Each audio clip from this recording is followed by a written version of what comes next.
Hey guys, welcome back to Music Man's Garage. Today we're going to meet Scott Settlemire. His nickname is the F-Bod Father. He played a huge role in the 1990s and the 2000s in creating the F-Body Camaro, and he agreed to walk around Thor with us and explain all the details about this amazing car and the history this car has. I'm here with Scott Settlemire. How are you today? Wonderful. How about you, buddy? I'm doing fantastic. So I appreciate you doing this interview with me. I know we got a lot going on behind us, a lot of chit chat going on. I'm glad that you brought this car. I had asked you up in Grand Rapids, Michigan, if you would bring this car because I saw this car earlier at Camaro Superfest.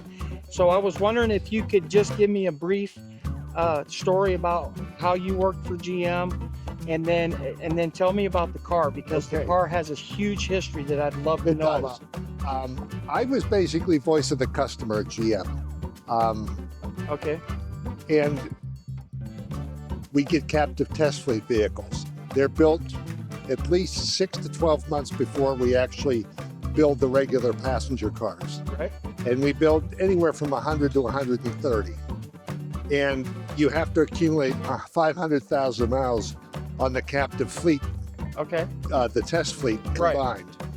And we would meet Mondays, Wednesdays, and Fridays and have a conference call and talk about the various issues that we find wrong with the cars. All right.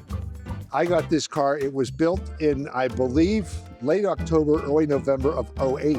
Of 08. Okay.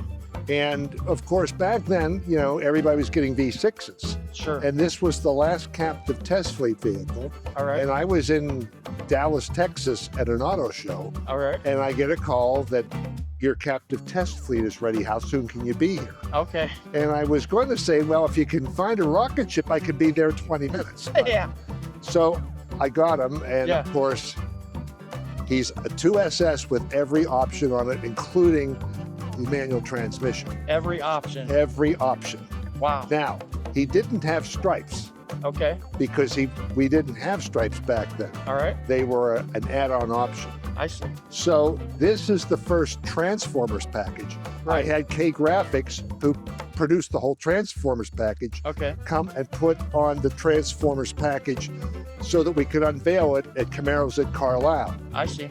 And on my way to Carlisle, I get a call from John Fitzpatrick saying, don't unveil the car because Hasbro and Paramount haven't signed the contract yet. All right, really? So poor Thor had to sit underneath a car cover in the hotel parking lot the whole weekend. Are you kidding me? Yes. Wow.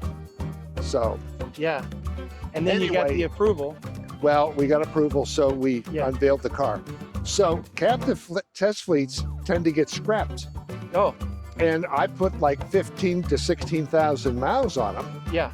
And wrote a wonderful thing and put it on the internet about, well, I just turned them in and I don't think it's going to turn out real good for them. Right.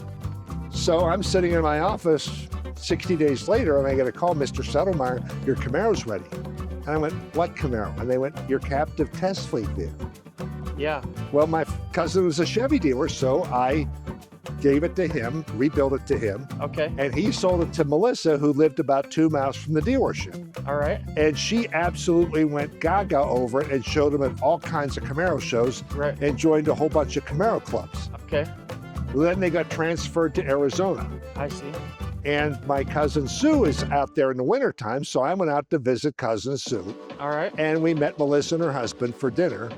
And Melissa says to me, I'm thinking about selling Thor. I couldn't write the check fast enough. Right, absolutely. And so he is now back, and I have all these signatures under the hood. Right. People have asked me to sign their cars, so I decided I'm going to have all the enthusiasts sign him. Sure. So between this and the trunk, there's about 1,000 signatures on it. Oh my goodness, that's crazy. Nice. And so is there any other, I think you said something about there were parts that were put on this car that didn't actually make it to production. Could you show me? Good example. They didn't replace, these are pre-production mirrors. Okay. So you'll notice that they don't come to a point here. Right.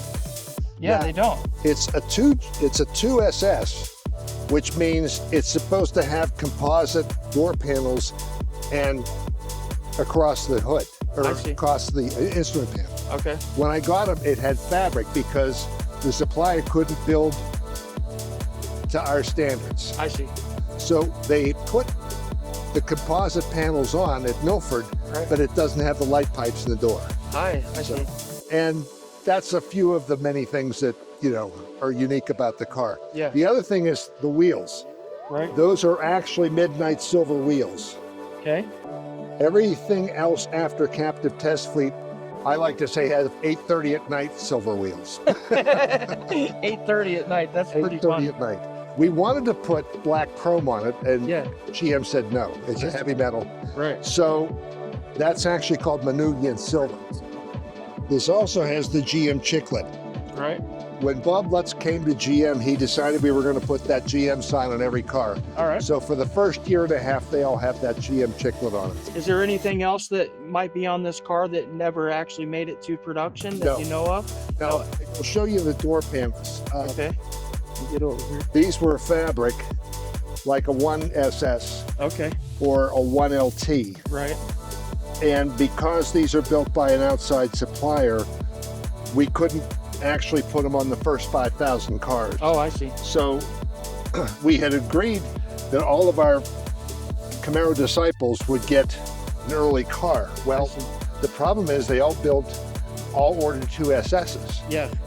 And then, of course, they got stacked up in the parking lots. Right. So some of them sat there for a month before we could get all the panels to put on. I see.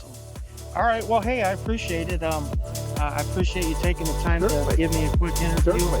And thank you for everything that you've done for the Camaro. We appreciate it.